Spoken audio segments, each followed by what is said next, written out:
Date ng husto, kinonfirm ng husto, para sabihin yung sinong totoong pangalan, sino yung tao na involved, para hindi madadamay lahat. Inamin naman nung naglabas ng informasyon is that hindi pala confirmed, hindi pa nila validated. Kaya mali po na ipalabas kaagad dahil it will magiging very sweeping accusation to all former Chief PNP. So, dapat hindi na lang, sir? Dapat hindi nilabas kung hindi pa confirm. Hindi na validate. May, kapalpakan yung ginawa niya?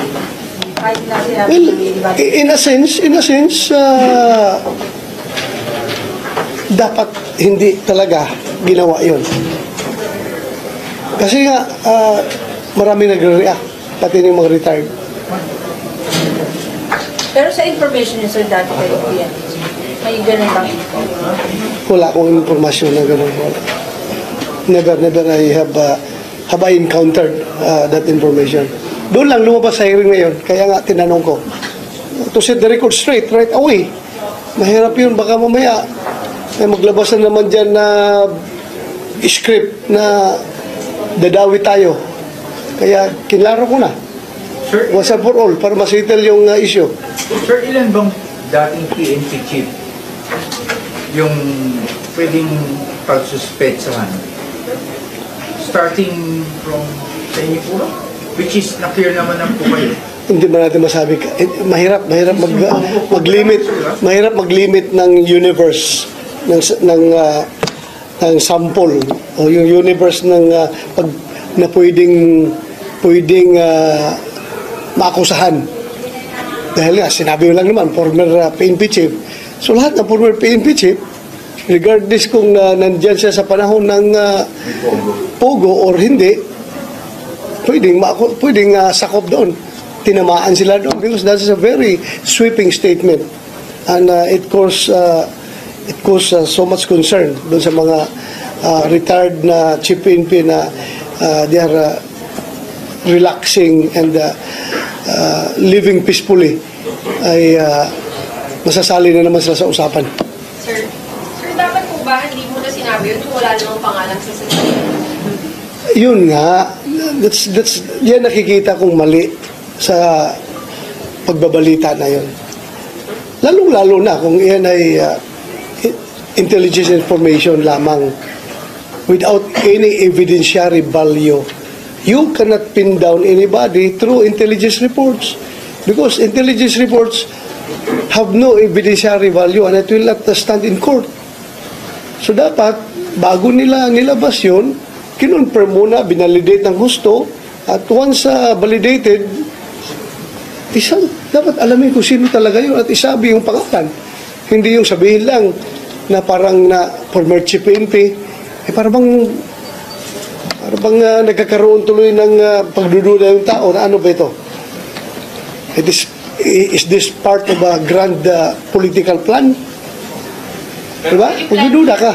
Sir, kayo sa batch niyo yung pinakamarami at ang PNP chief, pero when you assure wala doon sa batch niyo, sa batch 86? I cannot speak for in behalf of those other classmates of mine.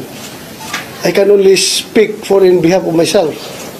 Ayaw kong magsabi na sama sila lahat. Basta ako, very clear naman yung sagot kahapon ni Alice Go. Na hindi niya ko kilala, never kami nagkita, never kami nag-cross ng landas. Noon, dito lang niya ako nakita sa Senado. At tinanong ko yung source of information na si retired General si Villanueva. Sabi naman niya, definitely, hindi daw ako.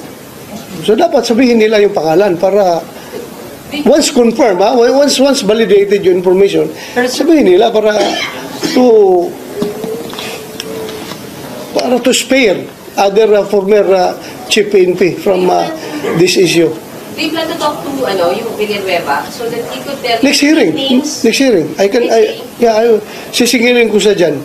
Next hearing. Sisingilin ko siya about that statement of his. Kung wala siyang mabigay na name, sir, kasi kahapon malinaw sabi niya, usap-usapan lang Usap-usapan. Yun nga. Para tuloy kasama sa Marites lang yan. He was a former ISAP, I don't know kung siya ba yung naging chief ng ISAP. Or ano ba assignment niya? Basta sabi nila, formerly with ISAP daw. Ganun na palang produkto ng ISAP. Mag-release ng impormasyon na hindi validated. Pero sir, first time niyo ba na narinig yun? Kasi di ba nag-imbestiga rin kayo nun sa Pogo? First time niyo narinig na may former PNP chief na nasa payola ng Pogo? First time, ngayon lang. Nagulat na ako. Bakit meron ganong istorya? Pero possible sir yun, considering na ang laki ng pera ng mga nasa Pogo operation. Posibleng mangyari dahil nga daming pera ng Pogo, di ba? Posibleng mangyari. Anything can happen. If they can bribe people, then they can do it. So the law Sir, enforcement- nabanggit niyo part of political plan. Bakit niyo nabanggit na part of political plan? I don't have to expound on that. Bahala ka na mag-isip. Isipin mo. with what is happening right now. Tingnan mo yung affidavit ni Espinedo. Tingnan mo affidavit ni Espinedo. Ang daming mali-mali. Halata, concocted na affidavit yun. At napilitan lang si Espinedo na tatayuan niya yung affidavit niya. Very much concocted. Ibig sabihin, si Villanueva, scripted yun, sinabi ka ako. Ikaw na mag-isip. Isipin mo. Sir, when it comes to intelligence information, di ba, you've been an officer yourself? Ha? Di ba, doon sa intelligence information na nag-gather, dapat ba nung nakuha yung information, ano yung ginawa para magkaroon ng concrete basis doon sa testimony kahapon? Sila ang source ng informasyon. So, dapat sila ang mag-develop niyan. They are bound by their own statement. Ipalopin nila yan. I-validate nila ng gusto. Otherwise, hindi mo papagkatiwalaan ng gobyerno. He's part of the government. Sabi-sabi ka lang ganun, tapos wala pala yan. Hindi mo lang sana sinabi. Pero sir, kasi yung sinabi ng NBI na yung former police general, type daw ni Kiko, and lista nyo. Mista ko. Yeah. Ako mista ko. Tatlo lang naman yung mista ko. Na nag-penalty. General Albayalde, General Gamboa, General Kaskulan. Tatlo lang naman yung mista ko dyan. Natanong niya ba sila sir? Hindi ko pa natanong. Pero sir, wala kang intel kung may bahid ng katotohanan yung... Wala kang natanggap na namang intelligence information kung may bahid ng katotohanan. As I've said, doon ko lang narinig sa hearing yung wala akong idea. Sir, bakit, bituring kayo na bakit former chief PNP at hindi yung sitting o yung acting pa po? Why former PNP chief ang mayroon pa ba siyang clout doon sa mga dati niyang tao? Parang gano'n. I don't know. Tsuri niyo, sir. Tsuri niyo. I don't know. Sila lang nakakaalam yan. Kasi sila man nag-imbestiga, sila nakakaalam. Sir, were you surprised nung sinabi ni Villanueva kahapon na isang dating PNP chief yung kasama sa nagpatakas? O meron na rin talaga kayo, it was really happening na may mga PNP generals on the take from Pogoman? O first time nyo kahapon narinig na may mga on the take at naka-payroll ng Pogoman? First time ko narinig hapon. First time ko narinig. And considering yung billions of money na involved sa Pogo, hindi malayo. Hindi naman, ang PNP naman is not the regulating agency of Pogo. So why Pogo would be giving money to the PNP if they are not the regulating agency? As protector daw sir. Ha? Protector. Ito sa wedding in the past na hindi man regulator yung... You're waiting, is 1602, PD 1602, ang chief implementer dyan is the PNP, illegal gambling. Pero Pogo is Pogo operating illegally here in the Philippines? Sila nagpapalaro ng illegal gambling dito sa Pilipinas? Hindi man, ang kanilang laro doon sa China, sa ibang bansa. Hindi man sila nagpapalaro dito. Pero sir, as Pero protector illegal daw. po yung Ha? yung illegal. O kung illegal pogo, o sino nag-regulate ng illegal pogo? PNP ba? Di ba? Ang pagkor ang nag-regulate niyan. Pero considering na di ba peace and order yung police, parang nagagamit nila yung power nila, pwedeng maghingi ng... Pagdating na sa krimen, pero yung operation of pogo per se, whether it's legal or illegal, hindi man ang PNP ang regulating agency niyan, hindi man ang regulator ng PNP. Pero pag gumawa na yung krimen, yung pogo people, that's the turf of the PNP. Plus, another point, sir, di ba sinasabi ni Go kahapon, wala siyang alam sa Pogo operation. But when you ask her na, ano ba, ikaw, ako ba yung sinasabi mo? Parang, yung sinabi niyang, ano, hindi po ikaw, parang inamin niya na involved siya sa Pogo. Tama ba yung aming na-surmise doon?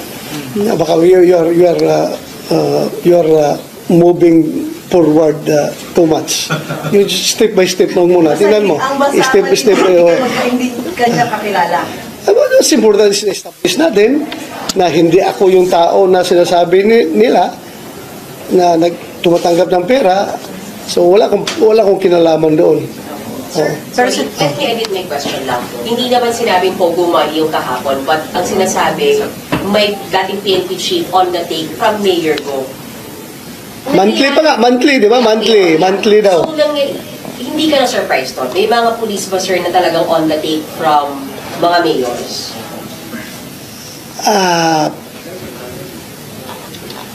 Hindi ko talaga mahirap magsalita. Hanggat wala tayong ebidensya, no? Mahirap magsalita hanggat wala tayong ebidensya. Kasi kung sabihin ko naman na pwede yan, mangyari yan, baka magalit sa akin ng PNP. Sabihin na, sir, sasabi ka na tumatanggap kami. In fact, wala man kami tinatanggap. So, mahirap yun. Dapat factual basis tayo pag tayo nagsasabi ng gano'n. Kasi during my time, when you say Pogo, hindi pa sikat ang Pogo noon, hindi pa kilala. Meron na nag-operate siguro, pero hindi pa by word yung Pogo. Nagsisimula pa lang siguro sila. Pero during your time, walang na-report sa inyo na kahit sinong PNP official na on the take from mayors, kahit hindi po On the take from mayor. mayors, or LGU, or governors, yung Klaruhin natin ha, yung on the take. Kasi ang mayor being the local chief executive, nagsusuporta talaga sa pulis yan. Minsan may mayor na nagbibigay ng allowance sa pulis, sa kanyang chief of police. Mayroong gobernador na nagbibigay ng sa kanyang pulis, suporta sa kanyang provincial director. Merong ganon. Mahirap yung on the take. Pag sinabi mong on the take, of what? Taking of what? payroll. Payroll. Right. Bribe. So bakit mo ibabribe kung ikaw ay mayor? Bakit mo ibabribe yung chief of police mo? Hindi, sir, kung involved sa illegal activity yung mayor. Klaruhin natin, ang mayor na involved sa illegal activity. Not all mayors. No, yeah. Magagalit na naman sa inyo yung mga mayor dyan. Pag sinabi niyo na undertake yung chief of police nila sa kanila. Pero what I meant, sir, Ha? but what I meant, sir, was nung time nyo, walang any reports na may mga police officials na tumatanggap ng bribe from mayors, governors. Walang I ganun. was very strict when I was, pagdating ko, sabi ko sa kanila, ako nga, hindi ako tumatanggap ng pera from illegal gambling or ano-ano dyan. Tapos kayo, tatanggap kayo, may tama kayo sa akin. Kapag kayo tumanggap. Dahil ako mismo, hindi ako tumatanggap. Pero sir, anong implication kung sakaling mapatunayan na meron talagang former PNP chief na nasa payola ng Pogo? Well, he has to face the music kung siya'y kakasuhan. He has to face the music kung sino man siya. Wala may exemption dito. Nag-violate ka ng batas, harapin mo. Pero sir, mismo si Gilbert Cruz, yung PAOK chief, nagsabi na nalulungkot siya dahil mga kabaro pa niya yung parang minsan nagpaparinig, parang may nag-a-attempt na mag-offer din sa kanya para protektahan yung... Masilip yung case. Masilip yung kaso ni Alice. Ni Alice. Masilip yung kaso ni Alice. So nalulungkot daw siya dahil mga kabaro pa niya yung parang gusto siyang kausapin pero wala daw money na pag-usapan dahil nga hindi siya tumatanggap na. So it is indication na possible na may mga authorities receiving money from Pogo. Hindi yan imposible. Hindi ko sinasabing meron talaga. Basta sabi ko, hindi yan imposible. So, sir, Maraming pera. Hindi rin na-solve, di ba? Dinoble ni President Duterte yung sweldo ng police. So, hindi na-solve doon yung corruption sa PNP? Siguro nabawasan kahit papaano. Pero alam mo, Nating isa na? man's need is insatiable. Kahit na mayroon ng milyonaryo, gusto maging bilyonaryo. Mayroon ng bilyonaryo, gusto pa rin maging trilyonaryo. Insatiable yung quest for wealth ng tao. Sir, yung Marites, sabi nyo nga, Marites pa lang, senior na kaagad. Yung ganyan po ba may agad na effect sa moral ng mga pulis na yung GPNP natin dati tumatanggap pala? Precisely, magkakaroon ng effect yan. Oo. Buong organisasyon, because you are the chief of the Philippine National Police, then buong organisasyon dyan, apektado. Mademoralize yung buong organisasyon dahil sabi niya yung mga commander namin magpakatino kayo, tapos sila lang pala rin ang gumagawa ng hindi katinuan, kumatanggap, di ba? Sir, after lang yung kahapon na revelation about PNP chief, kasi kayo, sir, syempre, you had the opportunity na ma-clear yung name nyo. May mga nakasamahan ba kayo kilalang dating PNP generals na kumbaga, sir, nagko-complain sa inyo na paano naman lang kami, hindi namin na-clear yung pangalan namin? Hindi naman sila nagko-complain na hindi na clear ang pangalan nila, kundi concerned lang sila. Because alam naman nila, hindi sila yung involved, pero nadadamay yung kanilang personality because they are former PNP chiefs. Diba? May mga tumawag sa inyo, sir. Hindi tumawag, kundi meron kaming group chat, mga former chief PNP. At yung iba doon ay concern. Bakit ganun? Ano mismo sinasabi nila? Ha? Ano mismo sinasabi nila na are they of the same opinion sa inyo na sabihin na lang yung pangalan? Yun ang gusto nila, klaruhin kung sino yung involved, hindi pa validated ang informasyon, hindi pa confirm, ipapalabas ka agad. So what if kung hindi mo validate talaga yan? Sira na yung pangalan former chief PNP. Di ba? Sira na. Lahat kami. Galing doon sa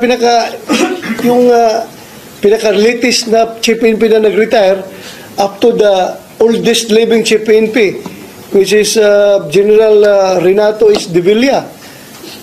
Siya ang aming oldest living chief PNP ngayon. So lahat kami epektado. Yung term na former chief PNP. So, ano yung sinagot nyo dun sa mga concern na in-express nila sa group chat? Ha?